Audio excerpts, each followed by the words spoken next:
الحمد لله رب العالمين صلى الله وسلم وبارك على نبينا محمد وعلى آله وأصحابه أجمعين وأشهد أن لا إله إلا الله وحده لا شريك له وأشهد أن محمدا عبد الله ورسوله صلى الله عليه وعلى آله وأصحابه ومن تبعهم بإحسان أجمعين إلى يوم الدين.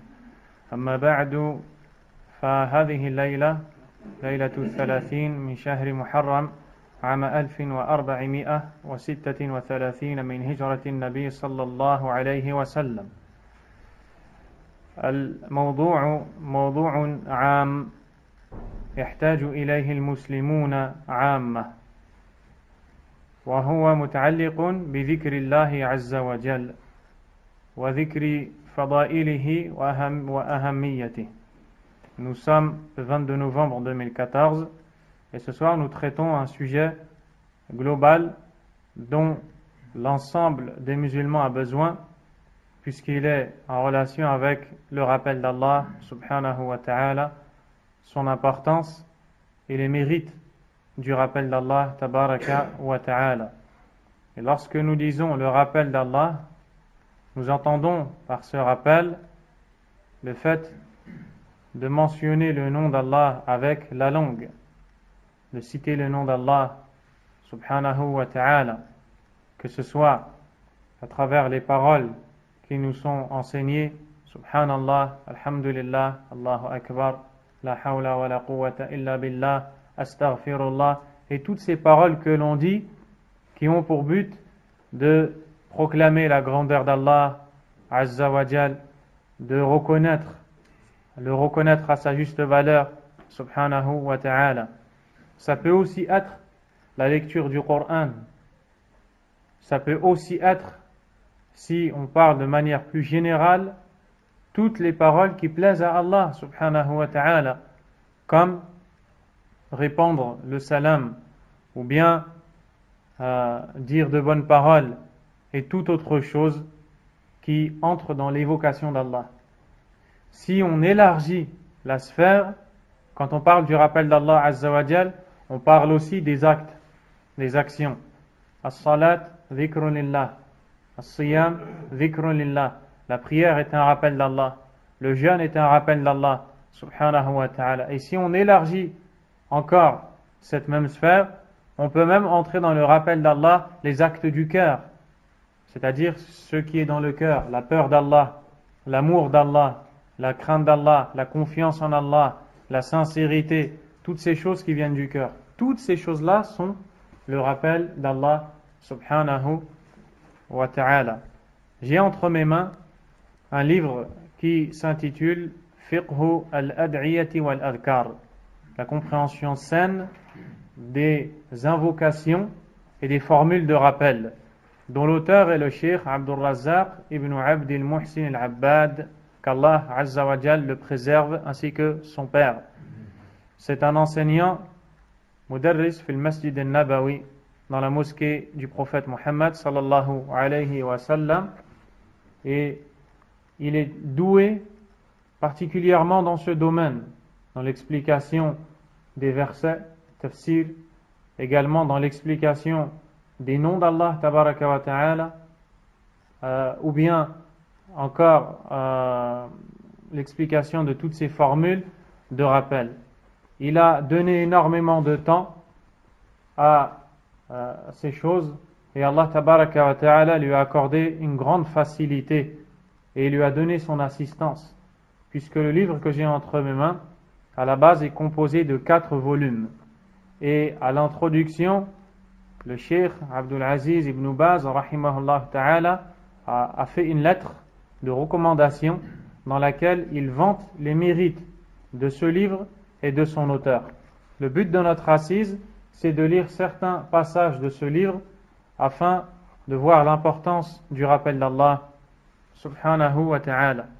Le Cheikh Abdul Razzaq ibn Abd al-Muhsin al-Abbad, qu'Allah le préserve, ainsi que son père, commence dans ce livre par l'importance et le mérite du rappel d'Allah. Ahammiyatu dhikr wa fadluh. Car c'est vrai que des fois, nous avons tendance à croire que les choses les plus importantes sont les actes apparents, en oubliant l'importance de ce que la langue peut ramener comme hasanat. On oublie que la langue, comme vous allez le voir, peut amener énormément de hasanat à la personne. Et ce rappel dans lequel on prononce les noms d'Allah Azza wa Jal, on loue Allah subhanahu wa ta'ala, a un effet immense sur le cœur de la personne. Et il a un effet immense sur la vie de la personne. C'est pour cela que celui qui évoque Allah Azza wa Jal, alladhi yadhkurullah, et celui qui n'évoque pas Allah, walladhi la yadhkurullah, kamathalil mayit wal hayy, ressemble aux vivants et aux morts. Ressemble aux vivants et aux morts. Et d'ailleurs, quand le prophète sallallahu alayhi wa sallam a dit la taj'alu buyutakum qubura, ne faites pas de vos maisons des tombeaux. Pourquoi est-ce qu'il a dit ça? Parce que dans les tombes, on ne va pas dans les tombes pour réciter le Coran. Donc, il dit que si tu ne fais pas de rappel d'Allah, dhikrullah fi baytik, ta maison est comme une tombe. Le Cheikh Abd al-Razzaq, dans un cours auquel Allah m'a facilité d'assister, a ajouté une chose en disant, et nous disons que celui qui n'évoque pas Allah tabaraka wa ta'ala, son cœur est comme un cadavre dans une tombe qui est sa poitrine. Donc vous voyez l'importance du rappel d'Allah Azza wa Jal. Qala al-Shaykh alladhi la yadhkurullah qalbuhu mayyit ka'annahu jutha jasad mayyit badan mayyit fi qabr wa hadha al-qabr huwa sadruhu. Il dit hafidhahullah ta'ala que aucun musulman n'ignore l'importance du rappel d'Allah Azza wa Jal et de l'importance du rappel d'Allah et ses nombreux mérites. Et nous savons que le rappel d'Allah fait partie des actions les plus utiles. Dhikrullahi Azza wa Jal min anfa'il a'malil muqarribati ila Allah Azza wa Jal. Le rappel d'Allah fait partie de ce qui rapproche le plus le serviteur de son Seigneur. Subhanahu wa ta'ala. Allah tabaraka wa ta'ala a ordonné dans le Coran de rappeler Allah, d'évoquer Allah Azza wa Jal sans arrêt. Il dit par exemple Ya ayyuhalladhina amanu dhkurullaha dhikran kathira. Ô vous qui avez eu la foi, évoquez Allah d'un rappel abondant ou de façon abondante. Donc Allah Azza wa Jal ne s'est pas contenté de nous ordonner d'évoquer son nom, mais plus encore, d'évoquer son nom abondamment, sans cesse. D'où l'existence de toutes ces du'as, toutes ces invocations. L'invocation quand tu entres chez toi, quand tu sors, avant de dormir, quand tu te lèves, l'invocation de la matinée, ou bien les invocations de la soirée, en entrant à la mosquée, en sortant, après la prière, en mettant un vêtement, en ayant un vêtement neuf, en se mariant, en ayant les premiers rapports avec l'épouse, ou tous les rapports du moins, avec l'épouse, en mangeant, en entrant aux toilettes, en sortant des toilettes, en marchant vers la mosquée. Subhanallah. Il n'y a pas une situation où on ne te demande pas d'invoquer Allah, tabaraka wa ta'ala. Et nous demandons à Allah de nous donner son aide, afin de mettre en pratique ce dont nous sommes en train de parler. Donc Allah nous a demandé d'évoquer son nom abondamment. Et il est triste de voir qu'il existe des musulmans qui non seulement n'évoquent pas Allah abondamment, mais plus encore, pendant la prière, ils n'évoquent pas Allah abondamment. Et il m'est arrivé de prier à côté de certaines personnes qui se contentent de dire Subhana Rabbi al-A'la, Subhana Rabbi al-A'la, Subhana Rabbi al-A'la, et ensuite muet, silence. Subhanallah.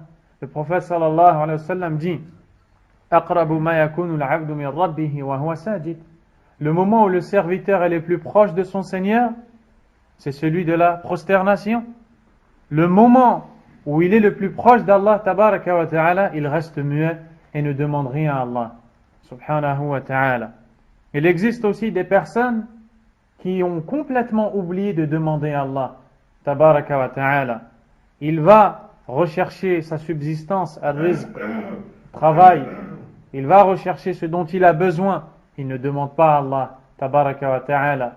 Il va faire quelque chose, il ne demande pas l'aide d'Allah, il ne demande pas la réussite d'Allah azza wa jal. Il a des problèmes, il ne demande pas à Allah tabaraka wa ta'ala de l'aide.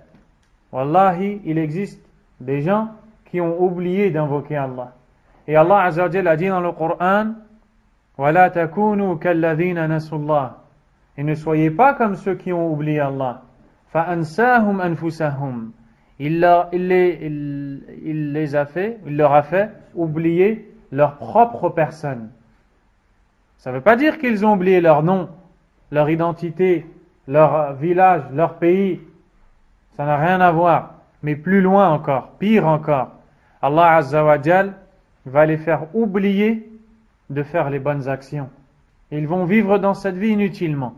Wal'iyadhu billah. Allah Azza wa Jal a aussi dit فَإِذَا قَضَيْتُم مَنَاسِكَكُمْ فَاذْكُرُوا اللَّهَ كَذِكْرِكُمْ آبَاءَكُمْ أَوْ أَشَدَّ ذِكْرًا. Lorsqu'il parle de manasik al-hajj, des rites du pèlerinage, et vous savez que le pèlerinage est une action où on ne cesse d'invoquer Allah et d'évoquer son nom, Azza wa Jal. Et pourtant, après l'accomplissement du pèlerinage, بعد أداء الحج أمرنا بكثرة الذكر. Allah nous a ordonné de l'évoquer abondamment. Il dit ce qui veut dire, quand vous avez terminé vos rites, invoquez Allah, comme si vous appelez, vous évoquez vos pères, ou plus encore. Et le ou ici, aou, a le sens de belle, c'est-à-dire bien plus encore. Donc Allah tabaraka wa ta'ala dit aux croyants, invoquez Allah plus que vous invoquez vos pères. Vous évoquez, vos pères. ويقول تعالى الذين يذكرون الله قياما وقعودا وعلى جنوبهم. Il dit ce qui veut dire ceux qui évoquent Allah debout, assis et couchés sur leur côté, sur leur flanc. Donc dans toutes les situations, quand ils sont debout, ils évoquent Allah. Quand ils sont assis, ils évoquent Allah. Quand ils sont allongés, ils évoquent Allah. Regardez, celui qui est malade, est-ce qu'il a le droit d'arrêter la prière? Il n'a pas le droit d'arrêter la prière. Même s'il est muet, aveugle, même s'il est handicapé, à un point il ne peut plus bouger, il est paralysé, il a l'obligation de prier. Pourquoi? Parce que cette prière est le rappel d'Allah tabaraka wa ta'ala. Et personne ne peut se passer du rappel d'Allah azza wa jal. Il dit également وَالذَّاكِرُونَ اللَّهَ كَثِيرًا وَالذَّاكِرَاتِ أَعَدَّ اللَّهُ لَهُمْ مَغْفِرَةً وَأَجْرًا عَظِيمًا. Ceux qui évoquent Allah abondamment parmi les hommes et les femmes, Allah leur a préparé un pardon et une immense récompense. Donc voici quelques versets dans lesquels Allah tabaraka wa ta'ala nous donne l'ordre d'évoquer constamment et abondamment son nom subhanahu wa ta'ala. Car le serviteur d'Allah azza wa jal a besoin constamment d'Allah. Il a tout le temps besoin d'Allah, tout le temps besoin de demander à Allah, tout le temps besoin de l'aide d'Allah, de la réussite d'Allah. S'il a des problèmes, la solution est chez Allah. S'il a un souci, la dissipation de ce souci est chez Allah. S'il a une demande, seul Allah peut lui accorder. Donc il a tout le temps besoin de demander à Allah, de citer le nom d'Allah subhanahu wa ta'ala. Et s'il n'évoque pas Allah et son nom, alors il regrettera. Car il perdra dans ce bas monde le bienfait qu'apporte le rappel d'Allah, dont nous allons parler, Inch'Allah, qui est la quiétude, la vie paisible et toutes ces choses que nous allons lire, Inch'Allah. Mais encore, il perdra les hasanat qu'il s'est privé de gagner juste en bougeant sa langue, et quand il rencontrera Allah subhanahu wa ta'ala, il regrettera. Et c'est pour cela que Abu Huraira radiyallahu anhu rapporte, comme cela est cité dans le Sunan de l'imam Abu Daoud rahimahullah, c'est un recueil de récits prophétiques, que Abu Huraira, le compagnon du prophète sallallahu alayhi wa sallam, rapporte du prophète sallallahu alayhi wa sallam qu'il a dit, alaykum salam, ma min qawmin jalasu majlisan wa tafarraqu minhu lam yadhkuru Allah fi illa ka'annama tafarraqu an jifati himar wa kana alayhim hasratan yawm al-qiyamah. Allahu musta'an. Il dit, pas un groupe de personnes ne s'assoit puis se sépare après cette assise sans y avoir évoqué le nom d'Allah tabaraka wa ta'ala, sans que ces gens ne soient comme ceux qui étaient assis autour du cadavre d'un âne. Et le jour du jugement dernier, ce sera pour eux une source de regret. Qu'est-ce que cela veut dire? Celui qui s'assoit avec ses frères, avec ses amis, que ce soit autour d'une table, ou bien dans la mosquée, ou dans n'importe quel endroit, sans citer au moins une fois le nom d'Allah Azza wa Jal, ou prier sur le prophète sallallahu alayhi wa sallam, comme les assises de la plupart des gens, où ils ne parlent que de dunya, ils ne parlent que de ce bas monde, et ils ne savent pas qu'ils sont en train d'endurcir leur cœur et de les rendre malades davantage, et de s'égarer du chemin d'Allah Azza wa Jal. Il dit que si ces personnes se réunissent et n'évoquent pas le nom d'Allah, puis se séparent pour vaquer à leurs occupations, ils seront comme des gens qui s'étaient réunis autour du cadavre d'un âne. Imaginez-vous vous réunir en rond, former un cercle au milieu duquel il existe le cadavre d'un âne qui est mort depuis tant de jours, d'où coule le sang et les liquides impurs, qui laissent dégager une odeur nauséabonde. Imaginez-vous rester comme ça pendant 2 heures, pendant 3 heures, toute la nuit, autour d'un âne qui sent mauvais, puis se lever et partir. Est-ce que quelqu'un est capable de rester à côté d'un âne pendant 1 heure, pendant 2 heures, pendant 3 heures, toute la nuit? Eh bien, celui qui pendant 1 heure, pendant 2 heures, pendant 3 heures, toute la nuit, n'évoque pas Allah tabaraka wa ta'ala, est exactement comme celui qui est resté devant le cadavre d'un âne, une assise inutile. Puis le jour du jugement dernier, ce sera pour lui une source de regret. Il va regretter, il se dira, pourquoi ce jour-là je n'ai pas cité le nom d'Allah tabaraka wa ta'ala. Dans la sunna du prophète sallallahu alayhi wa sallam, nous retrouvons un nombre considérable de récits prophétiques qui nous montrent l'importance du rappel d'Allah subhanahu wa ta'ala. Hadith kathira fi bayan fadl dhikrillah wa ahammiyatih. À titre d'exemple, l'imam al-Tirmidhi rahimahullah ainsi que l'imam Ibn Majah et l'imam al-Hakim ont rapporté un hadith jugé authentique par l'imam al-Albani rahimahullah selon Abu Darda radiyallahu anhu قال رسول الله صلى الله عليه وسلم ألا أنبئكم بخير أعمالكم وأي أخبركم بخير أعمالكم وأزكاها عند مليككم أي أطهرها وأرفعها في درجاتكم وخير لكم من إنفاق الذهب والورق هو الفضة وخير لكم من أن تلقوا عدوكم عليكم السلام فتضربوا أعناقهم ويضربوا أعناقكم يعني خير من القتال قالوا بلى يا رسول الله قال ذكر الله. Le prophète sallallahu alayhi wa sallam a dit: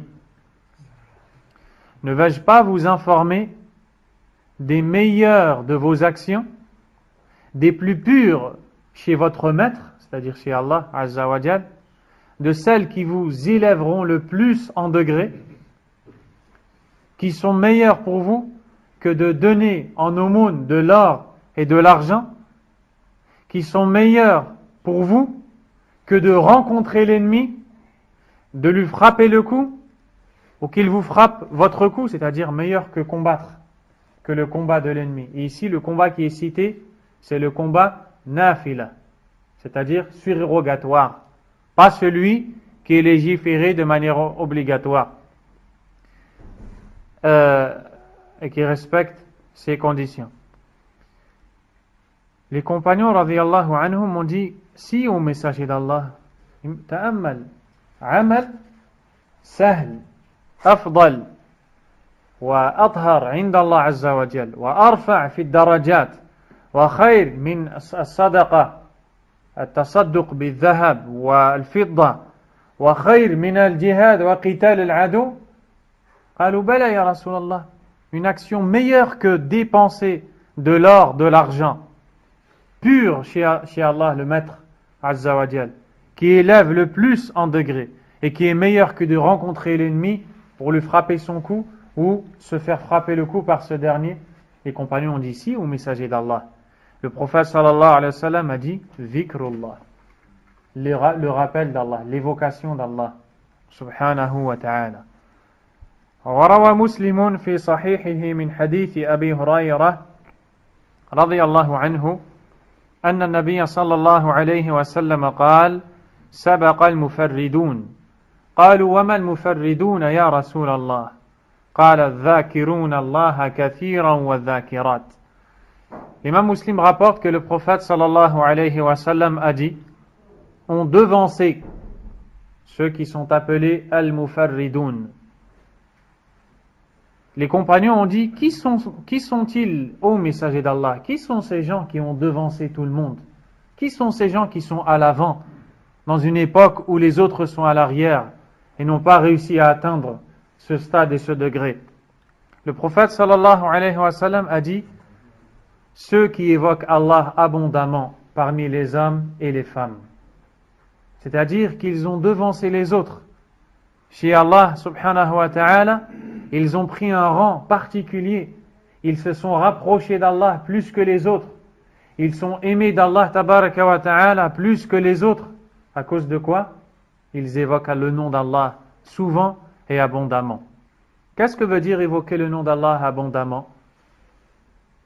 Les savants l'ont cité et ont dit, celui qui fait ses invocations après chaque prière, qui fait les invocations lorsqu'il entre chez lui et qu'il en sort, lorsqu'il entre à la mosquée et qu'il en sort, avant de dormir, au coucher et au lever, quand il se réveille, et qui préserve ses invocations comme celle de la monture lorsqu'il monte en voiture par exemple, lorsqu'il porte ses vêtements, il est considéré chez Allah comme ceux qui évoquent Allah abondamment, subhanahu wa ta'ala. L'imam al-Bukhari, rahimahullah, rapporte selon Abu Musa al-Ash'ari, radiyallahu anhu, قال النبي صلى الله عليه وسلم مثل الذي يذكر ربه والذي لا يذكر ربه مثل الحي والميت. Ce qui veut dire, alaykoum salam, l'image de celui qui évoque son Seigneur et de celui qui ne l'évoque pas est comme le vivant et le mort. Ça veut dire que celui qui n'évoque pas Allah tabaraka wa ta'ala et n'élève pas le nom d'Allah avec sa langue est comme quelqu'un qui est mort. À quoi donc sert sa vie s'il n'évoque pas Allah, s'il ne remercie pas Allah, s'il ne demande pas Allah pardon quand il commet un péché, s'il ne reconnaît pas les bienfaits d'Allah par lesquels Allah Azza wa Jal l'a comblé? À quoi sert cette vie? À quoi sert la vie de quelqu'un qui a oublié Allah? Wal'iyadhu billah. Il est comme quelqu'un qui est mort sans le moindre doute. C'est-à-dire qu'il est vivant physiquement, mais son cœur est totalement mort, car il est vide d'Allah subhanahu wa ta'ala. Donc, cette personne va se soucier rapidement, va s'inquiéter rapidement, va s'attrister rapidement, va s'angoisser rapidement, le moindre problème qui va être rencontré par cette personne va être vu par celle-ci comme une calamité immense sans solution. Pourquoi? Parce que le cœur est vide. Le cœur n'est pas en compagnie d'Allah, tabaraka wa ta'ala. Et c'est ce qui fait la différence entre une personne et une autre, qui ont le même problème, pourtant une se suicide et l'autre sourit. Pourquoi? Parce que celle qui sourit rappelle Allah, tabaraka wa ta'ala, et alors Allah lui donne la quiétude, la tuma'nina, dont elle a besoin. Et les hadiths dans ce sens sont très nombreux et on ne pourrait d'ailleurs les dénombrer. L'imam Ibn al-Qayyim rahimahullah ta'ala a un écrit bénéfique qui s'intitule Al-Wabil al-Sayyib min al-Kalim al-Tayyib. Approximativement, c'est ce qui veut dire la pluie abondante de bonnes paroles. Dans cet écrit, il a parlé du dhikr, du rappel d'Allah subhanahu wa ta'ala, et a cité les intérêts du dhikr, et il en a cité plus de 100. ذكر أكثر من 100 فائدة من فوائد ذكر الله سبحانه وتعالى. Cheikh Abd al-Razzaq hafidhahullah a dit: une seule est suffisante pour évoquer Allah. Que dire alors si elles sont toutes réunies? فائدة واحدة تكفي في ذكر الله عز وجل. فما بال الإنسان الذي يذكر الله عز وجل واجتمعت كل هذه الفوائد وهذه الفضائل معه، تكفير الذنوب، محبة الله، هداية الله، توفيق الله، اجتمعت فيه. Que dire alors de la personne qui évoque Allah Azza wa Jal et qui réunit tous ses mérites justement? S'il n'y avait qu'un seul mérite, ce serait amplement suffisant pour évoquer Allah subhanahu wa ta'ala. Et Allah tabaraka wa ta'ala a dit dans le Coran: فلا تعلم نفس ما أخفي لهم من قرة أعين جزاء بما كانوا يعملون. Aucune âme ne sait ce qui lui a été caché comme fraîcheur de l'œil, c'est-à-dire comme source de réjouissance le jour du jugement dernier. Personne ne sait quelle est la récompense qu'Allah va lui donner, cette récompense qui réjouira cette personne qui a fait ses bonnes actions. Jaza'an bima kanu ya'malun, en rétribution pour les actes qu'il faisait. Al-Sheikh hafidhahullah a dit qu'il va citer certaines de ces paroles, tout en conseillant aux musulmans de posséder ce livre de l'imam Ibn al-Qayyim rahimahullah et d'y revenir. Il dit: parmi min fawaid al-dhikr, les mérites ou les intérêts à évoquer Allah tabaraka wa ta'ala, أنه يطرد الشيطان ويقمعه ويكسره. يقول الله تعالى: ومن يعش عن ذكر الرحمن نقيض له شيطانا فهو له قرين. أي من أعرض عن ذكر الرحمن وترك ذكر الرحمن جعل الله شيطانا معه ويمشي معه يوسوس له ويزعجه ويضله. Allah tabaraka wa ta'ala, dans ce verset, nous explique cet intérêt cité par le cheikh, qui a été pris du livre d'Ibn al-Qayyim rahimahullah. Il dit: premièrement, parmi les intérêts du rappel d'Allah Azza wa Jal, il chasse le shaitan et l'éloigne de la personne. Le diable est là. Il essaie d'égarer le fils d'Adam par plusieurs façons, plusieurs méthodes. Il regarde.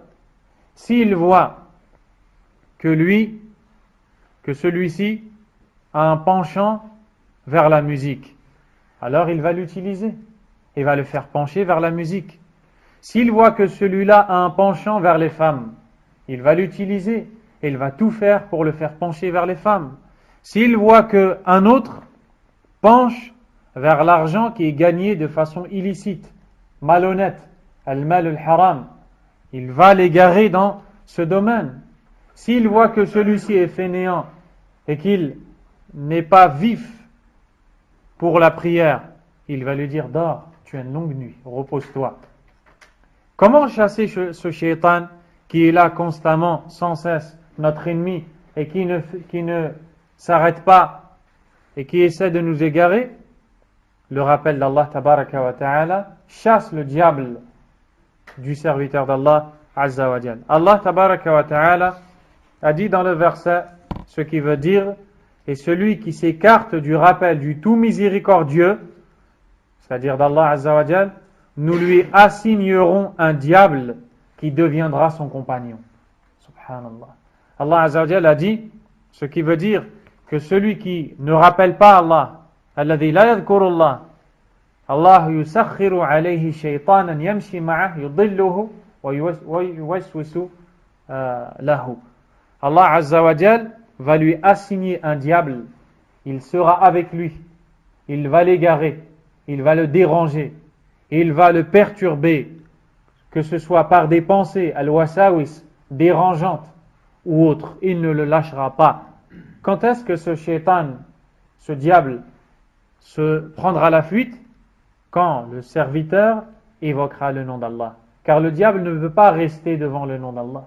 Il ne peut pas rester devant quelqu'un qui proclame la grandeur d'Allah. Tabaraka wa ta'ala. Wa yaqulu ta'ala: Inna alladhina attaqaw idha massahum ta'ifun min ash-shaytani tadhakkaru fa idha hum mubsirun. Ce qui veut dire ceux qui pratiquent la piété, c'est-à-dire ceux qui obéissent à Allah, qui délaissent le péché, yatrukuna al-haram wa yuqbiluna ala al-halal wal-wajib, et mettent en pratique l'obligation. Lorsqu'une suggestion du diable les touche, le diable vient et leur dit: va, commets le péché, penche vers ce désir, assouvis tes désirs, suis ce que ton âme veut que tu fasses. Lorsque une suggestion du diable les touche, ils se rappellent du châtiment d'Allah et les voilà devenus clairvoyants. Subhanallah. Comme si que ces gens sont aveugles au moment où le diable vient et leur dit: suis le péché, commets le péché, tombe dans la tentation. Ils sont comme aveuglés par cet enjolivement du shaitan, cet embellissement de cette chose qui en vérité n'est que laide et mauvaise. Puis dès qu'ils se rappellent la punition d'Allah et son châtiment, immédiatement ils deviennent clairvoyants. La vue revient. Ils se disent: si je suis ce péché ne va durer que 5 minutes peut-être 10 minutes. Ladha muddatuha daqiqa. Un délice qui ne va durer qu'une minute. Ya'qubuha alam muddatuha la ya'lamuha illa Allah. Va suivre de ce délice d'une minute des douleurs dont seul Allah tabaraka wa ta'ala connaît la période.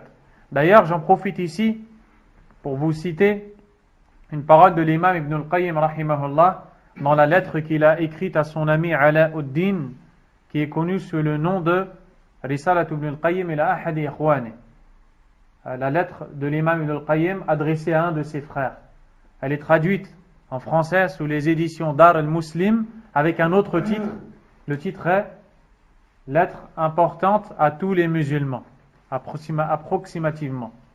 Dans cette lettre, il conseille son frère et il lui dit que lorsque le serviteur d'Allah se trouve devant un péché, إذا كان العبد أمام فتنة أمام معصية ذنب إثم الشيطان يوسوس له. Le diable le tente à commettre ce péché. Eh bien, il se trouve devant une situation où il a un choix à faire entre deux choses. Quelles sont ces deux choses?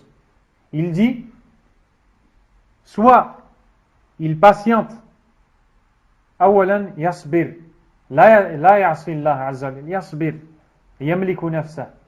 Il se contient et il patiente devant cette tentation. Donc, il va se priver d'un délice éphémère et dont la durée est courte, pour avoir en échange un délice éternel, et bien mieux encore. Donc il a le choix entre deux délices et deux douleurs. Il doit faire un choix entre deux délices, deux choses qu'il aime, et deux douleurs.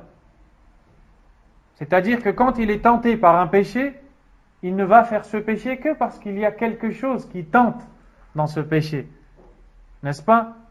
Celui qui consomme la drogue, il ne va consommer cette drogue que parce qu'il existe quelque chose qui lui plaît. Même si le mal après est plus grand. À cause de cette petite chose qui lui plaît, qui est ce qu'il ressent quand il consomme cette drogue, qui est enjolivée par le diable, wal'iyadhu billah, quand il se trouve devant cette tentation, il a un choix à faire entre deux délices et deux douleurs. Le premier délice, c'est le délice de ce bas monde qu'il va trouver dans cette drogue et qui ne va durer qu'une minute ou deux. Soit il choisit ce délice, alors il sera privé du délice de l'akhirah, de l'au-delà, dans le paradis, de ce qu'Allah lui a promis comme délice. Il a un choix à faire entre deux délices. Aussi, il a un choix à faire entre deux douleurs. Il est obligé d'en ressentir une. Soit il ressent la douleur de la patience devant ce délice, car l'homme a envie de pencher vers ce péché, et c'est dur pour cette âme de s'abstenir de désobéir à Allah Azza wa Jal.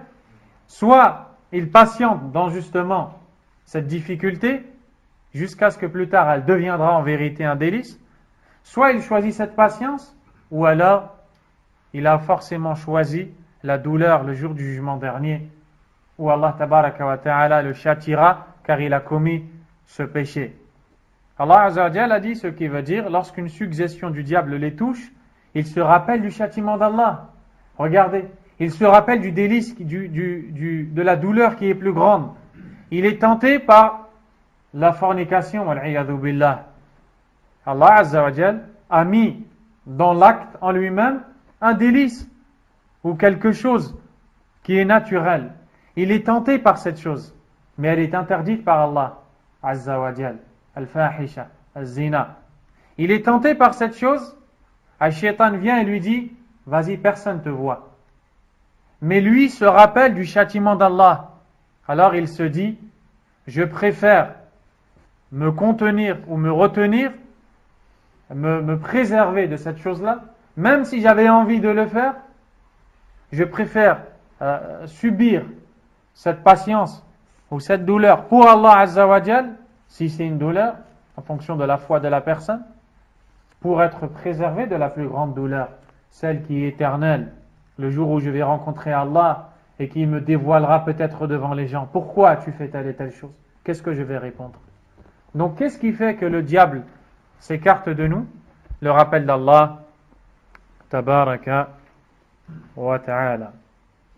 Également, il est rapporté chez l'imam Ahmad et d'autres parmi les savants du hadith que Al-Harith Al-Ash'ari, radiyallahu anhu, un compagnon, a rapporté du prophète sallallahu alayhi wa sallam qu'il a dit, قال إن الله سبحانه أمر يحيى بن زكريا بخمس كلمات. Allah, exalté soit-il, a ordonné à Yahya, le fils de Zakaria, un prophète, de prononcer 5 paroles. أن يعمل بها, de les mettre en pratique, ويأمر بني إسرائيل أن يعملوا بها, et d'ordonner au peuple de Banu Israël, la descendance du prophète Ya'qub, alayhi salam, de les mettre en pratique, car lui a été envoyé à ce peuple. وَإِنَّهُ كَادَ أَنْ يُبَطِّئَ بِهَا, et lui a tardé justement, a failli tarder d'appeler son peuple à ces paroles-là qu'Allah Azza wa Jal lui a ordonné. Et ta'akhara.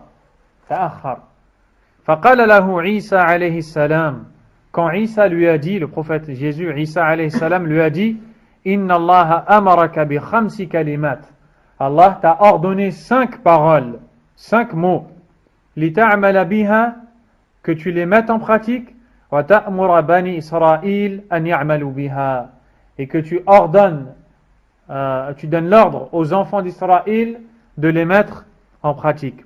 فَإِمَّا أَنْ تَأْمُرَهُمْ وَإِمَّا أَنْ آمُرَهُمْ.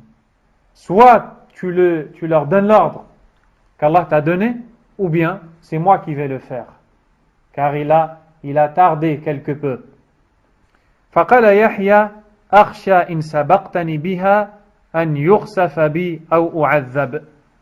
Yahya a répondu, Yahya c'est Jean. Yahya a répondu à Isa, Jean-Baptiste, a répondu à Isa alayhi salam, à Jésus, j'ai peur que si tu prononces ces paroles avant moi, on ne m'engloutisse sous la terre, ou bien qu'on me châtie. فَجَمَعَ النَّاسِ فِي بَيْتِ الْمَقْدِسِ. Alors, Yahya alayhi salam a réuni les gens dans la maison sacrée en Palestine. فَامْتَلَأَ الْمَسْجِدِ. La mosquée s'est remplie. وَقَعَدُوا عَلَى الشُّرَفِ. Et ils se sont assis aux abords de la mosquée. فَقَالَ إِنَّ اللَّهَ أَمَرَنِي بِخَمْسِ كَلِمَاتٍ. Et il a dit à son peuple, Allah m'a ordonné 5 paroles. أَنْ أَعْمَلَ بِهِنْ. Il m'a ordonné de les mettre en pratique. وَأَمُرَكُمْ أَنْ تَعْمَلُوا بِهِنْ. Et de vous ordonner à vous aussi de les mettre en pratique. Puis il a cité ces 5 choses. La première chose qu'il a citée, أَمُرُكُمْ بِلَا إِلَهَ إِلَّا اللَّهِ. Je vous ordonne la pratique de la parole La ilaha illallah Azza wa Jal. Puis il a cité ces 5 certaines choses, parmi lesquelles la prière, également الصيام, le jeûne, l'aumône, الصدقة, ثم ذكر الخامسة. Puis il a cité la 5e chose, c'est celle qui est en relation avec notre sujet. فقال وآمركم أن تذكروا الله. Et je vous ordonne d'évoquer le nom d'Allah. فإن مثل ذلك كمثل رجل خرج العدو في أثره سراعا حتى إذا أتى على حصن حصين فأحرز نفسه منهم كذلك العبد لا يحرز نفسه من الشيطان إلا بذكر الله تعالى. Yahya dit à son peuple, je vous ordonne d'évoquer le nom d'Allah, car l'exemple de celui qui évoque le nom d'Allah est comme un homme dont l'ennemi est sorti à ses trousses. C'est comme un homme dont les ennemis sont sortis à ses trousses pour l'attaquer. Imaginez-vous une personne qui sort dehors et qui voit 1000 personnes courir vers lui pour le tuer, des ennemis. Il dit, puis il est parti se réfugier dans une citadelle, dans une forteresse, et il s'y est caché. L'ennemi n'a pas réussi à l'atteindre. C'est pareil pour celui qui évoque le nom d'Allah, Azza wa Jal. Avec ce rappel, il se préserve du mal du shaitan, du mal du diable. Subhanallah. L'imam Ibn al-Qayyim rahimahullah ta'ala a cité ce hadith dans le Wabil al-Sayyib et a dit, هذا الحديث حديث عظيم الشأن. Ce hadith a une importance immense pour celui qui le médite. On y retrouve les choses les plus importantes. Donc, nous y trouvons justement l'importance du rappel d'Allah subhanahu wa ta'ala, puisqu'il protège du diable, de l'ennemi d'Allah tabaraka wa ta'ala. Celui qui rappelle le nom d'Allah Azza wa Jal va chasser le diable de lui.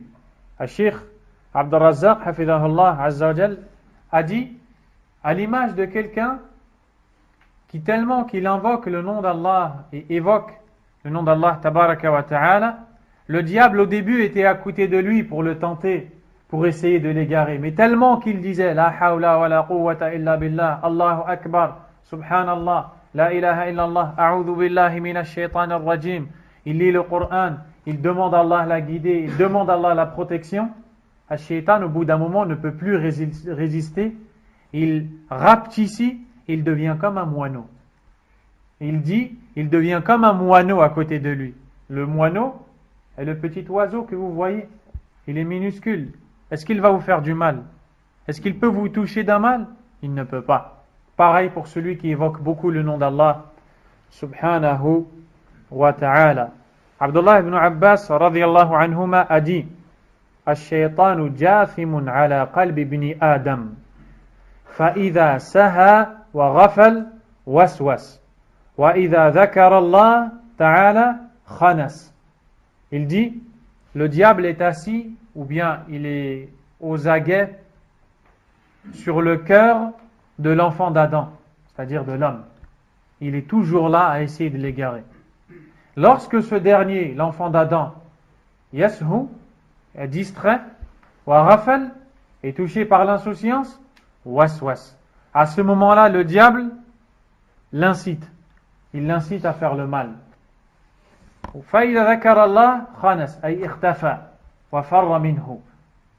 Et lorsqu'il évoque le nom d'Allah, alors il prend la fuite et il va se cacher. Et c'est pour cela que dans la sourate An-Nas, qu'est-ce que vous lisez? Min sharril waswas al-khannas. Tu demandes à Allah de te protéger du mal, alaykum salam, de celui qui a été décrit comme étant waswas, ay kathir al-waswas, yuwaswisu kathiran, walakin huwa khannas. Yafir idha dhakara Allah al-abd subhanahu wa ta'ala. Donc, al-waswas, c'est celui qui justement a ces mauvaises suggestions. Al-Khannas, il prend la fuite. Malgré le fait qu'il tente, si tu évoques le nom d'Allah tabaraka wa ta'ala, alors à ce moment-là, il prendra la fuite et s'éloignera de toi. Walhamdulillahi rabbil alamin. Parmi les mérites ou les intérêts à évoquer le nom d'Allah subhanahu wa ta'ala, قال أنه يجلب لقلب الذاكر الفرح والسرور والراحة. Le rappel d'Allah tabaraka wa ta'ala fait naître dans le cœur de ce serviteur qui évoque le nom d'Allah la quiétude, la joie, la satisfaction, la tranquillité. En d'autres termes, la stabilité tant recherchée par les enfants d'Adam mais qui n'ont jamais réussi à trouver. وَيُرِثُ الْقَلْبَ السُّكُونَ وَالطُّمَأْنِينَ. Le cœur devient calme et est pris par la quiétude. كما قال تعالى الذين آمنوا وتطمئن قلوبهم بذكر الله ألا بذكر الله تطمئن القلوب. Ce qui veut dire ceux qui ont eu la foi et dont les cœurs se sont apaisés au rappel d'Allah, n'est-ce pas par le rappel d'Allah que les cœurs s'apaisent? Bidhikrillahi azza wa jalla tatma'innu qulubu bani Adam. C'est par le rappel d'Allah, exalté soit-il, que les cœurs des enfants d'Adam s'apaisent. C'est par le rappel d'Allah tabaraka wa ta'ala que la tristesse est dissipée, que l'angoisse, que les soucis, que les suggestions du diable, les préoccupations, les problèmes et toutes ces mauvaises choses qui traversent l'esprit et dérangent la personne disparaissent. Ces choses disparaissent quand l'homme se rattache à son Créateur, Azza wa Jal. Elles disparaissent quand il se souvient de la puissance d'Allah, quand il se souvient des noms d'Allah, il se souvient de son Créateur qui est parfait, qui guide, qui donne, qui répond à la demande, Azza wa Jal. ومعنى قوله تعالى وتطمئن قلوبهم, le sens de cette parole et dont les cœurs s'apaisent au rappel d'Allah, أي يزول ما فيها من قلق أو اضطراب ويكون فيها بدل ذلك الأنس والفرح والراحة. C'est-à-dire que toute inquiétude et excitation existante ou présente dans le cœur se voit dissipée, elle disparaît et laisse prendre place à la joie, la quiétude, le repos, la tranquillité. ألا بذكر الله تطمئن القلوب أي حقيق بها وحري ألا تطمئن لشيء سوى ذكره تبارك وتعالى. C'est-à-dire que il n'y a en réalité que le rappel d'Allah qui donne justement à ces cœurs ce calme, cette quiétude que les gens recherchent tant. Chers frères, méditons un peu la situation des gens. Linata'ammal ahwal an-nas. Regardez comment ils sont excités, comme on dit, pour un rien. N'est-ce pas que il nous arrive dans des moments à s'exciter, à être dérangés pour des choses futiles. On grandit ces choses, on leur donne une importance qu'elles ne méritent pas. Pourquoi? Parce que le cœur est vide de ce calme dont il a besoin et qui vient avec le rappel d'Allah Azza wa Jal. À un point où on en tombe malade en réalité. Le cœur devient malade. Il est plein de mauvaises choses. Il est plein de souillures, d'impuretés, de mauvaises pensées, d'envie de désobéir. Et après, tu vois la personne qui commence à régresser, alaykoum salam, dans sa foi, dans son invocation d'Allah, et commence à grandir dans le nombre de péchés, s'éloigner d'Allah encore plus. Pourquoi? Parce qu'à la base, la personne n'a pas évoqué le nom d'Allah, subhanahu wa ta'ala. Et c'est pour ça que l'imam Ibn al-Qayyim, Ibn Taymiyyah, rahimahullah, a dit cette parole, méditez-la. الذكر للقلب مثل الماء للسمك فكيف يكون حال السمك إذا فارق الماء. Subhanallah. Il dit le rappel d'Allah pour le cœur est comme l'eau pour le poisson. Comment sera l'état du poisson qui sort de l'eau? Imaginez-vous le poisson qui sort de l'eau. Il va vivre? Regardez-le au moment où il commence à bouger partout. Il n'est pas encore mort. Il commence à bouger dans tous les sens avec l'espoir de retrouver de l'eau, de retrouver son monde pour vivre. Il est complètement désemparé. Il est touché.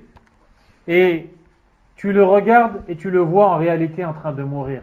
Eh bien, celui qui s'éloigne du rappel d'Allah, tabaraka wa ta'ala, est comme ce poisson au moment où il est en train de bouger partout. Il cherche ce dont il a besoin. Et c'est ce qu'on voit chez les gens qui sont excités dans leur vie et qui cherchent des solutions à leurs problèmes sans jamais les trouver. Pourquoi? Parce qu'ils sont loin d'Allah. Eh bien, dans leur manière de vivre, ils sont comme ce poisson qui recherche la vie, qui recherche son monde. Il ne le trouve pas. Jusqu'au jour où il ne trouve pas d'eau. Au moment où il ne trouve vraiment pas d'eau, qu'est-ce qui se passe? Il meurt. Eh bien, pareil. Si on ne revient pas au rappel d'Allah tabaraka wa ta'ala, on sera comme ce poisson. Parmi les intérêts à rappeler Allah tabaraka wa ta'ala, أنه يورث ذكر الله له أي يذكره الله عز وجل. C'est le fait que celui qui évoque Allah, Allah va l'évoquer. Subhanahu wa ta'ala. Wallahi, ceci est suffisant pour évoquer les noms d'Allah. Allah tabaraka wa ta'ala a dit Fadhkuruni adhkurkum. C'est-à-dire, évoquez-moi, je vous évoquerai. Mentionnez-moi, je vous mentionnerai. Parlez de moi et je parlerai de vous. L'imam al-Bukhari et l'imam Muslim ont rapporté selon Abu Huraira radiyallahu anhu que le prophète sallallahu alayhi wa sallam a dit Fima yarwi an rabbihi tabaraka wa ta'ala Man dhakarani fi nafsihi dhakartuhu fi nafsi wa man dhakarani fi mala dhakartuhu fi mala'in khayrin minhum Allahumma lakal hamdu wahdaka la sharika lak. Le prophète sallallahu alayhi wa sallam a dit Allah tabaraka wa ta'ala a dit celui qui m'évoque en lui-même je l'évoque en moi-même. Celui qui m'évoque dans une assemblée, je l'évoque dans une assemblée bien meilleure encore. Je répète, Allah tabaraka wa ta'ala a dit ce qui veut dire celui qui m'évoque en moi-même, en lui-même, je l'évoque en moi-même. Il parle de moi seul, il pense à moi seul, je l'évoque en moi-même. Et celui qui m'évoque dans une assemblée, je l'évoque dans une assemblée meilleure encore. Subhanallah. Alhamdulillah. Alhamdulillah. Astaghfirullah wa atubu ilayh. Allahumma ighfir lana. Allahumma arhamna. Allahumma nas'aluka al-jannah Allahumma nas'aluka al-jannah, Allahumma nas'aluka al-jannah, Allahumma na'udhu bika minan nar, Allahumma na'udhu bika minan nar, Allahumma na'udhu bika minan nar. Parmi les intérêts du rappel d'Allah, tabaraka wa ta'ala, c'est qu'il enlève les péchés. Annahu yahuttu al-khataya wa yudhibuha. Et il fait disparaître ces péchés. Tu as désobéi à Allah, tu as péché, tu as provoqué la colère d'Allah. Mais quand tu vas évoquer le nom d'Allah, ces péchés vont disparaître. Ils n'existeront plus. Allah va te pardonner. Subhanahu wa ta'ala. Et ceci, encore une fois, est amplement suffisant. Selon Mu'adh ibn Jabal, radiyallahu anhu, le messager d'Allah sallallahu alayhi wa sallam a dit: Ma amila adamiyyun amalan anja lahu min adhabillah min dhikrillahi ta'ala.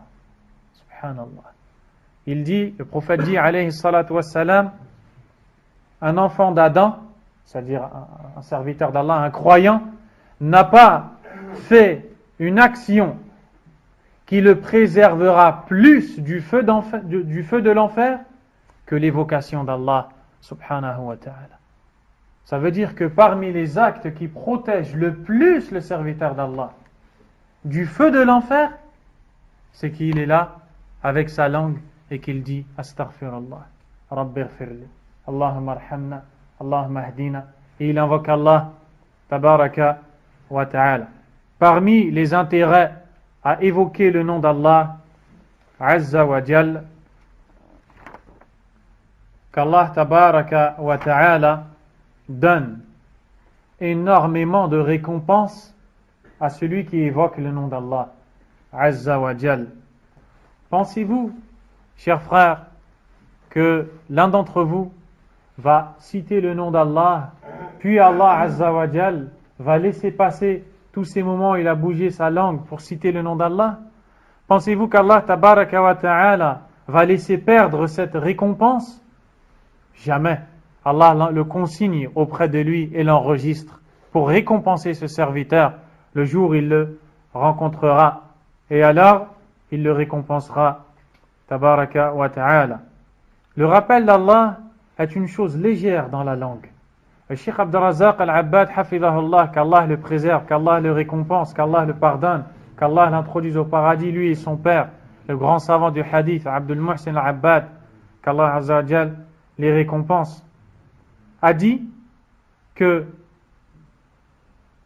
le mouvement de la langue qui est fait, harakatul lisan, li dhikrillah, pour le rappel d'Allah, subhanahu wa ta'ala, si on faisait le même nombre de mouvements avec le corps, on serait épuisé.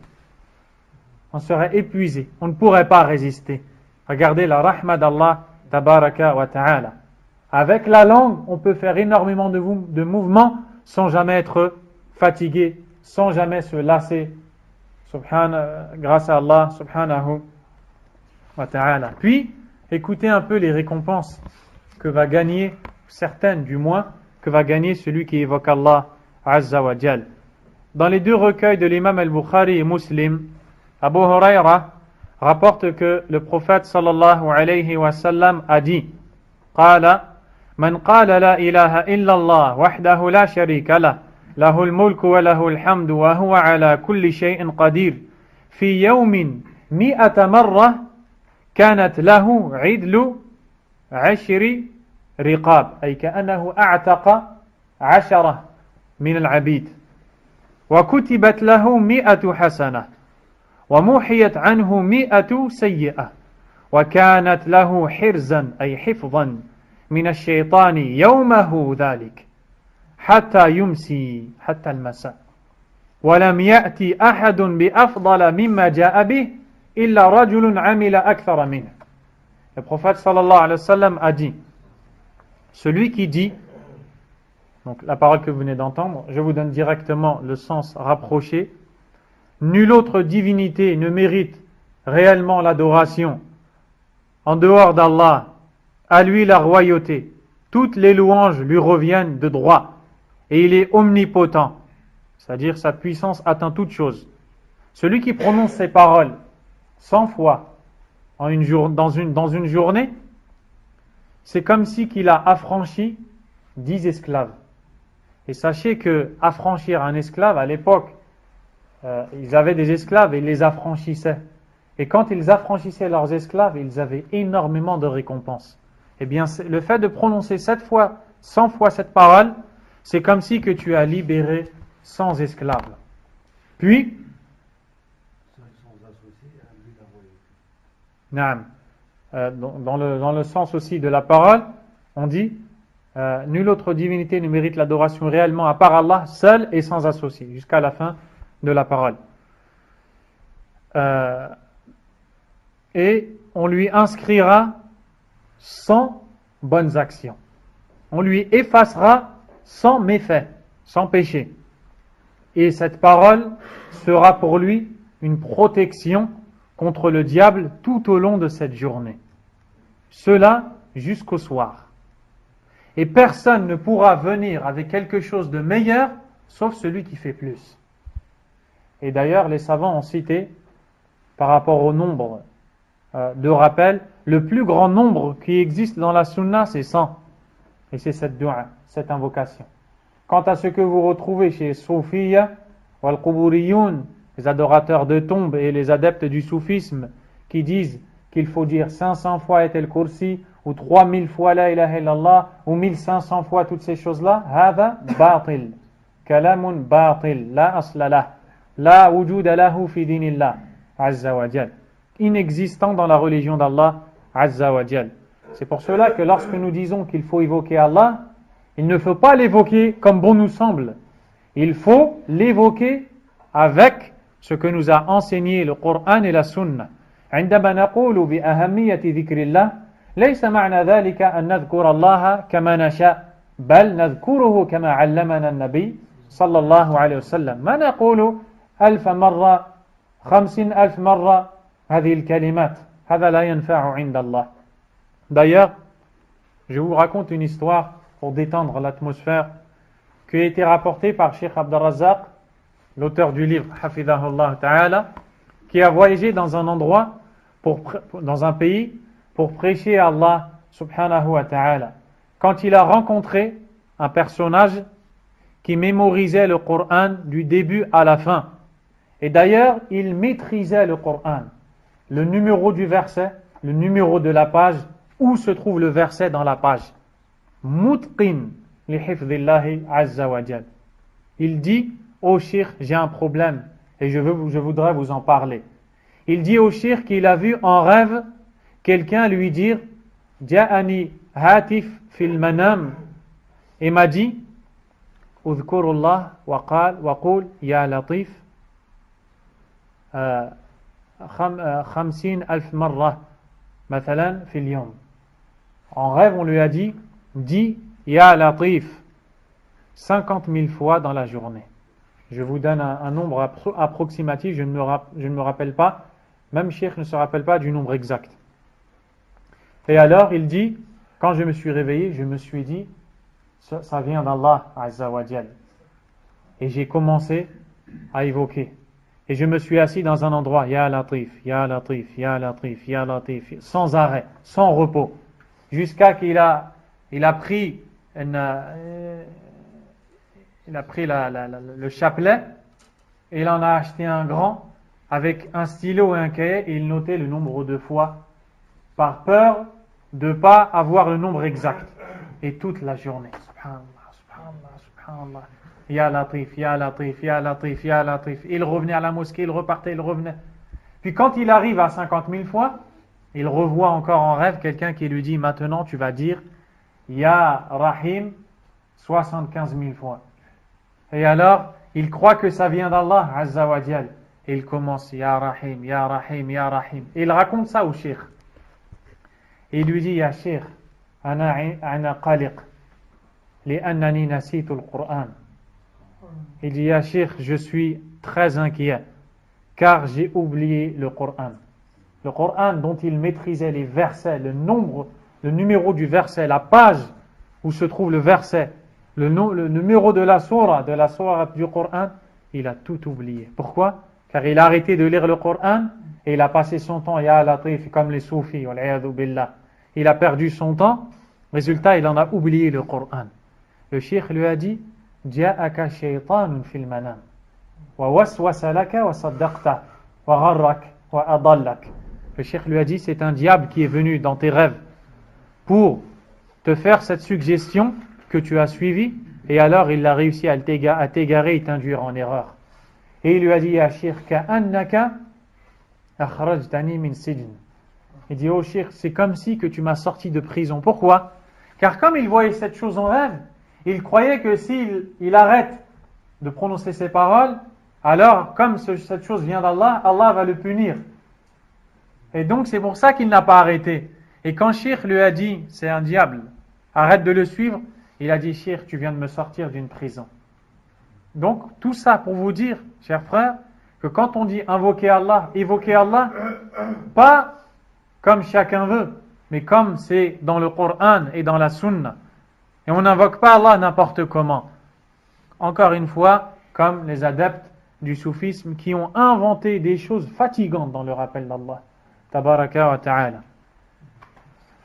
L'imam al-Bukhari et Muslim ont rapporté que le prophète sallallahu alayhi wa sallam a dit: Man qala subhanallahi wa bihamdi fi yawmin mi'ata marra, celui qui dans une journée dit 100 fois subhanallah wa bihamdi, même pas une minute peut-être pour le dire, 100 fois, huttat khataya wa in kanat mithla zabadil bahr, ses péchés lui seront déposés. C'est comme si on lui enlèvera ce fardeau qui pèse lourd sur son dos.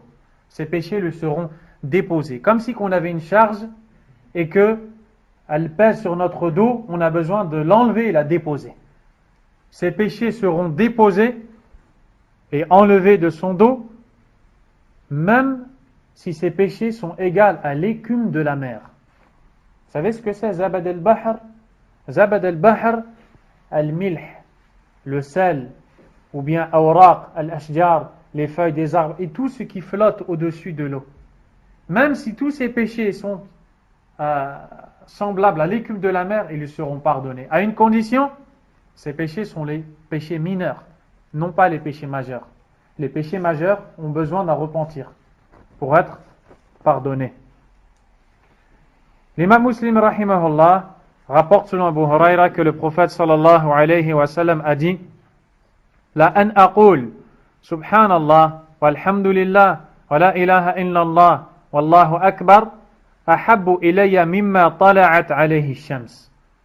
Le prophète alayhi salatu wa sallam dit de dire subhanallah walhamdulillah wa la ilaha illallah wallahu akbar m'est préféré à tout ce sur quoi le soleil se lève, c'est-à-dire la terre entière et tout ce qui s'y trouve. C'est-à-dire, je préfère m'asseoir et dire subhanallah, alhamdulillah, la ilaha illallah, Allahu akbar. Je préfère dire ces 4 paroles que posséder tout ce qu'il y a en dessous du soleil. Subhanallah. Parmi les intérêts du rappel d'Allah Azza wa Jal, le fait que celui qui prononce le rappel d'Allah verra le fruit qu'il en gagnera au paradis. C'est-à-dire que c'est comme si qu'il plante une graine dans ce bas monde et il va récolter les fruits le jour du jugement dernier. L'imam al-Tirmidhi rahimahullah, les hadiths que vous entendez sont jugés bons par l'imam al-Albani rahimahullah. L'imam al-Tirmidhi rahimahullah ta'ala rapporte selon Abdullah ibn Mas'ud que le prophète sallallahu alayhi wa sallam a dit: Laqitu laylata usriya bi Ibrahim al-Khalil alayhi salam فقال يا محمد أقرئ أمتك مني السلام أي سلم على أمتك مني بلغ السلام وأخبرهم أن الجنة طيبة التربة الأرض عذبة الماء وأنها قيعان وأن غراسها سبحان الله والحمد لله ولا إله إلا الله والله أكبر. Le prophète alayhi salatu wassalam a dit: la nuit du voyage et de l'ascension, pendant une nuit, il a été accompagné de Jibril et il est monté sur la monture qui s'appelle Al-Buraq, il a vu le paradis, l'enfer, il a vu les 7 cieux, il a vu les anges et toutes ces choses-là. Au cours de cette nuit, il dit qu'il a rencontré Ibrahim alayhi salam, le prophète Ibrahim, Abraham, qui lui a dit: salut de ma part ta communauté et informe-les que la terre du paradis est bonne et l'eau y est douce, l'eau du paradis est douce, et informe-les que la terre est fertile et que les plantations sont subhanallah, walhamdulillah, wa la ilaha illallah, wallahu akbar. C'est-à-dire que كأنك عندما تقول هذه الكلمات تغرس في الجنة. C'est comme si que tu plantes des arbres, des choses pour toi que tu gagneras le jour du jugement dernier. Une variante de ce même hadith qui est rapporté chez l'imam Ahmad rahimahullah, le prophète alayhi salatu wa salam a dit: Laylata usriya bi marra ala Ibrahim faqala man ma'aka ya Jibril qala hadha Muhammad faqala lahu Ibrahim mur ummataka falyukthiru min ghirasi al-jannah fa inna turbataha tayyibah wa ardaha wasi'ah qala wa ma ghirasu al-jannah qala la hawla wa la quwwata illa billah. La nuit de l'ascension nocturne, la nuit de l'ascension et du voyage, Ibrahim alayhi salam a interpellé Jibril et lui a dit: qui est avec toi? Jibril, l'ange, Gabriel. Jibril lui a dit: c'est Muhammad. Alors Ibrahim lui a dit au prophète alayhi salatu wassalam: ordonne à ta communauté de planter beaucoup au paradis. De planter beaucoup au paradis, car la terre y est bonne et elle est très vaste. Le prophète a dit à Ibrahim: quelle est cette chose qu'il faut y planter? Et Ibrahim alayhi salam a dit: dis-leur de dire la hawla wa la quwwata illa billah. C'est-à-dire, il n'y a de force et de puissance que chez Allah subhanahu wa ta'ala. Wa alaykum assalam wa rahmatullahi wa barakatuh. L'imam at-Tirmidhi rahimahullah a rapporté selon Jabir ibn Abdullah que le prophète sallallahu alayhi wa sallam a dit: Man qala subhanallahi wa bihamdih ghurisat lahu nakhlatun fil jannah. Subhanallah. Celui qui dit subhanallahi wa bihamdih, un palmier lui sera planté au paradis. Regarde, combien de temps est-ce que tu parles dans ta vie? Combien de temps que tu passes à parler? Qu'est-ce que tu dis lorsque tu parles? Est-ce que tu places au moins une seule fois subhanallahi wa bihamdi? Simple à apprendre, facile à prononcer, lourde dans la balance, et tu gagnes un palmier au paradis. C'est pour ça que des gens viendront, بعض الناس يدخلون الجنة فيرون النخيل لا يعرفون من أين جاءت فيقال لهم من قولك في الدنيا سبحان الله وبحمده. Ils verront d'énormes palmiers. Et quand on dit palmiers, ne croyez pas que ce sont les palmiers que vous voyez dans ce bas monde. Ce n'est que le nom qui ressemble. Mais l'arbre est totalement différent. Un palmier du paradis. Pour lui, énormément de palmiers. Il demandera pourquoi tous ces palmiers. On lui dira, sur terre tu disais subhanallahi wa bihamdi. Également le prophète alayhi salatu wassalam a dit: Man qala subhanallahi al-azim nabata lahu gharsun fil jannah. Celui qui dit subhanallahi al-azim, une plantation apparaîtra pour lui au paradis. Parmi les intérêts du rappel d'Allah tabaraka wa ta'ala, an yakuna nuran lidhakir fi dunya wa nuran lahu fi qabrih wa nuran lahu fi ma'adih يسعى بين يديه على الصراط فما استنارت القلوب والقبور بمثل ذكر الله تعالى.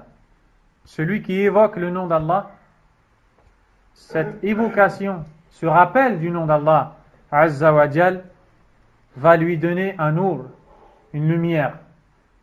Attention, lorsque nous disons une lumière, ce n'est pas une lumière que l'on peut voir, comme la lumière que vous voyez au-dessus de vos têtes.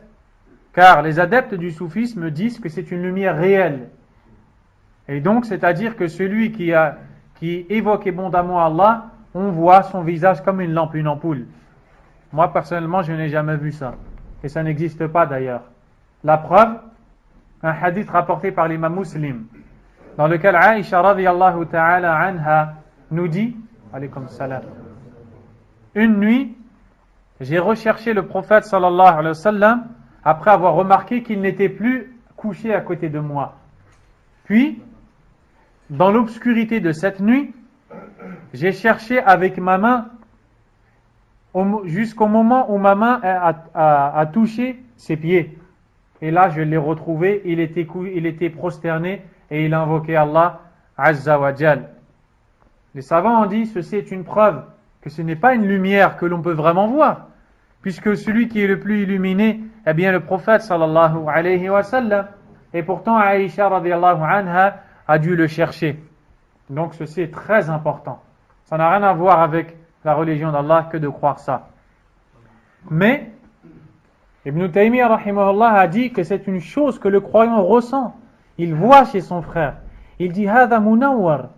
Il est illuminé. Il ne voit pas une véritable lumière, mais il voit quelque chose en lui. Alaykum salam. Allah Azza wa Jal fait briller, resplendir son visage, subhanahu wa ta'ala. Cette lumière l'accompagnera dans sa tombe quand il rencontrera Allah et quand il marchera sur le pont. Et là, ça sera une lumière réelle à ce moment-là. Allah Azza wa Jal a dit dans le Coran أَوَمَنْ كَانَ مَيْتًا فَأَحْيَيْنَاهُ وَجَعَلْنَا لَهُ نُورًا يَمْشِي بِهِ فِي النَّاسِ كَمَنْ مَثَلُهُ فِي الظُّلُمَاتِ لَيْسَ بِخَارِجٍ مِنْهَا. Dans ce verset, Allah Tabaraka wa Ta'ala a dit ce qui veut dire, est-ce que celui qui était mort et que nous avons ramené à la vie et à qui nous avons assigné une lumière grâce à laquelle il marche parmi les gens est pareil à celui qui est dans les ténèbres sans pouvoir en sortir? Ainsi on a enjolivé aux mécréants ce qu'ils œuvrent. Allah subhanahu wa ta'ala dans ce Coran, dans ce verset, a montré l'image de celui qui est mort, le kafir billah, le mécréant en Allah, dont le cœur est vide de la foi en Allah, vide du rappel d'Allah. Il est mort. Même s'il vit physiquement, il est mort dans son cœur. Sa vie est inutile. Est-ce que celui-ci, à qui on a redonné la vie, nous avons ramené à la vie, et à qui nous avons assigné une lumière grâce à laquelle il marche parmi les gens, c'est comme si qu'il était mort, puis d'un coup, on lui a redonné la vie. Non seulement on lui a redonné la vie, mais maintenant il a une lumière. Et avec cette lumière, il sait où marcher, car il voit le chemin à suivre. Est-ce que celui-ci est meilleur, ou bien celui qui marche dans le noir et qui n'a pas de lumière, et qui ne va jamais sortir de cette lumière? Imaginez-vous, chers frères, vous retrouvez dans un endroit obscur, fi makanin mudlim, la daw'a fihi, et quelle est la première chose que vous allez rechercher? Ibrahim, quelle est la première chose que tu vas rechercher si tu es dans un endroit où tu ne vois absolument rien, obscur? La première chose que vous allez tous rechercher, moi le premier, la lumière. C'est pour ça que chez vous, quand vous êtes dans le noir, qu'est-ce que vous faites? Avec votre main, vous cherchez l'interrupteur pour allumer la lumière, n'est-ce pas? L'homme a besoin. Il a besoin de cette lumière. Ici, on ne parle pas de la lumière qui est donnée par la lampe ou par l'électricité. On parle de la lumière du cœur, dont le cœur a besoin pour vivre. Et si ce cœur n'a pas cette lumière, alors il est complètement perdu. Et il est mort. Et c'est pour ça qu'Allah Azza wa Jalla a fait mention ici de la mort, car le cœur de celui qui n'évoque pas Allah est bien mort. Donc, dans la première partie du verset, on nous parle du croyant dont le cœur a été illuminé et auquel on a donné la vie. Le deuxième, l'insouciant qui se détourne du rappel d'Allah subhanahu wa ta'ala. Wa sha'nu kullu sha'n wal falahu kullu al falah fi an-nur wa shaqa'u kullu shaqa fi fawatih.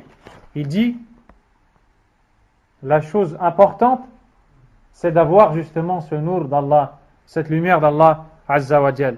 Et ce qui est grave, c'est de la perdre et de la laisser se perdre devant nous. C'est pour cela que le prophète sallallahu alayhi wa sallam demandait à Allah, à chaque fois qu'il allait à la mosquée, parmi les invocations, min du'a al-mashi ila al-masjid, an tas'al Allah an-nur, de demander à Allah tabaraka wa ta'ala d'être entouré par cette lumière. Et d'ailleurs, l'imam Muslim rahimahullah rapporte, selon Abdullah ibn Abbas radiyallahu anhuma, في ذكر دعاء النبي صلى الله عليه وسلم بالليل قال وكان في دعائه, il faisait partie de ses invocations de dire Allahumma ij'al fi qalbi noura, oh Allah, mets une lumière dans mon cœur, wa fi basari noura, une lumière dans ma vue, wa fi sam'i noura, une lumière dans mon ouïe, wa an yamini noura, une lumière à ma droite, wa an yasari noura, une lumière à ma gauche, wa fawqi noura, au-dessus de moi une lumière, wa tahti noura, en dessous de moi une lumière, wa amami noura, devant moi une lumière, wa khalfi noura, derrière moi une lumière, wa azzim li noura, et immensifie en moi cette lumière. قال كريب أحد رواة الحديث وسبعا في التابوت فلقيت بعض ولد العباس فحدثني بهن فذكر عصبي ولحمي ودمي وشعري وبشري. Et le fils de l'Abbas rapporte un ajout où il y a dans l'invocation mets une lumière dans mes nerfs, dans ma chair, dans mon sang, dans mes cheveux, dans ma peau. Allahu Akbar. Regardez le prophète alayhi salatu wassalam qui demande à Allah tabaraka wa ta'ala cette lumière sans cesse, car il ne peut s'en passer. Et il sait que celui qui n'invoque pas Allah, alladhi la dhkurullah karajulin fi dhulumat laysa bi kharijin minha, est comme un homme qui dans les ténèbres, dans l'obscurité, ne pourra jamais en sortir. C'est pour ça qu'il dit oh Allah, donne-moi cette lumière. Parmi les intérêts du rappel d'Allah Azza wa Jal, أنه يوجب صلاة الله عز وجل وملائكته على الذاكر، أي الله يثني عليه ويكلم الملائكة عنه بخير ويثني عليه عند الملائكة. Le fait qu'Allah Azza wa Jal fasse les éloges ainsi que les anges d'Allah à celui qui évoque Allah subhanahu wa ta'ala. ومن صلى الله عليه وملائكته فقد أفلح كل الفلاح. Et celui qui a les éloges d'Allah et de ses anges a certes obtenu la grande réussite. وفاز كل الفوز. يقول الله تعالى يا أيها الذين آمنوا اذكروا الله ذكرا كثيرا.